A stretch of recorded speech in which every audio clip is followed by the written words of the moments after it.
KCR BRS పార్టీని బీజేపీలో విలీనం చేసిన తర్వాత ఆయనని గవర్నర్గా పంపాలనేది ఒక చర్చ జరుగుతున్నట్టుగా మనకు సమాచారం ఉంది. ఆయనని గవర్నర్గా పంపి కేటీ రామారావును పూర్తి స్థాయిలో రాష్ట్ర బీజేపీ కీలక నేతగా మలసాలనేటువంటి ఒక చర్చ జరుగుతున్నట్టుగా తెలుస్తుంది. అయితే వాస్తవానికి కేసీఆర్ సరే మంచి ఉద్యమకారుడు, మంచి ఉద్యమకారుడు. అతని స్ట్రాటజీ, అతని వాక్చాతుర్యము ఇదంతా కూడా ఉద్యమానికి చాలా పనికొచ్చింది. పరిపాలన విషయంలోనే చెడిపోయిండు కేసీఆర్. అంటే చెడిపోయిందా చెడగొట్టినా తెలియదు. అతనికి పెద్దగా భూకర్ ఏముండకపోతుండే. మరి అతన్ని తండ్రిని అడ్డం పెట్టుకొని పిల్లలు చేసిన కథన ఏందో తెలియదు. నిజంగా చెప్పాలంటే కేసీఆర్ అటువంటి అంటే తినాలన్న ఆలోచన లేదు, పేరు రావాలన్న ఆలోచన ఉండే. అతనికి పేరు మీద మాత్రమే ఆలోచన, తిండి మీద లేకుండే. అతన్ని చెడగొట్టిరు. ఈ కొడుకు బిడ్డ కలిసి చెడగొట్టినట్టు అనిపిస్తా ఉంది. వాస్తవానికి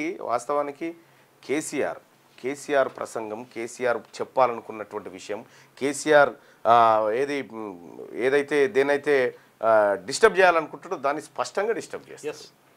ఆ విషయంలో కేసీఆర్ ఆయన వ్యక్తిగతంలో విషయంలో అంటే ఆయన ఉద్యమకారుడుగా 100%కి 100 మార్కులు వేయచ్చు.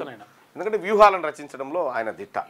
కానీ అటువంటి నాయకుడిని కొడుకు బిడ్డ అల్లుడు కలిసి మొత్తం సర్వనాశనం చేసి తెలంగాణ రాష్ట్రానికి ఒక గొప్ప పేరు ప్రఖ్యాతులు తీసుకురాగల ఆలోచన కేసీఆర్కు ఉన్నప్పటికీ ఈ పోరగాలే జడగొట్టినట్టు అనిపిస్తూ ఉంది. ఇప్పుడు పార్టీని విలీనం చేస్తే సో కేసీఆర్ నిజంగా వాస్తవానికి కూడా తను ఈ పార్టీని నిర్మించుకుంటూ చాలా కష్టపడు.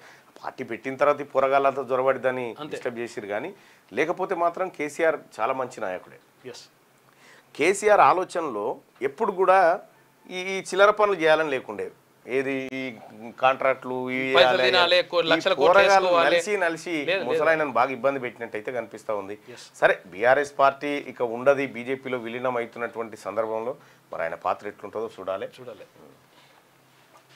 పేరు రావాలని ఆలోచన ఉండదు కానీ పైసలు సంపాదించాలి లేకుండే ఆలోచన అయితే